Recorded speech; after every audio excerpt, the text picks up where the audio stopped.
Dia dah start berbunyi kan. Kau boleh dengar.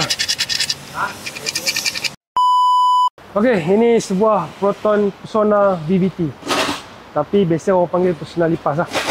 Baik, dia datang disebabkan dia kata ada bunyi yang dia tak jumpa dan dia tak puas hati lah. Jadi dia minta kita punya technician tolong carikan bunyi tu. Dan bunyi itu pun kalau ikutkan memang kalau orang-orang biasa memang takkan tahulah bunyi apa. Tapi kita punya technician dah check dan kita dah kenal pasti bunyi tu. Dan kita dah suggest pada customer lah sama ada nak buat ataupun tak.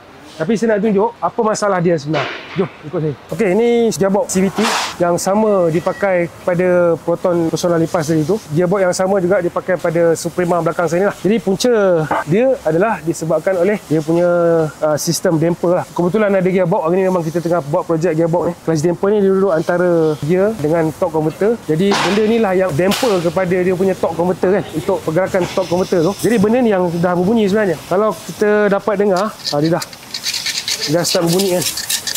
Kau boleh dengar. Dia nampak macam tak ada apa-apa, tapi bila dia start bunyi macam ni, dia akan bagi perasaan yang kurang selesa lah. Tapi kita nak check ni bukan senang sebab benda ni kat dalam gearbox kan. Jadi kita dah jumpa masalah tu. Masalah tu adalah masalah yang sama juga dengan Suprema belakang ni. Jadi kita suggest untuk tukar lah. Jadi kalau tuan-tuan ada masalah dengan kendaraan tuan-tuan, nak cek bunyi ke, nak minta kita cek gearbox, nak repair gearbox, nak servis, boleh datang ke sini ke Transpacific Automotive. Kita dekat Stesen 19 Alam. Kita buka hari-hari, kita lihat Jumaat. Dan kalau ada sebarang persoalan, boleh klik link di bio. Kita jumpa lagi. Bye.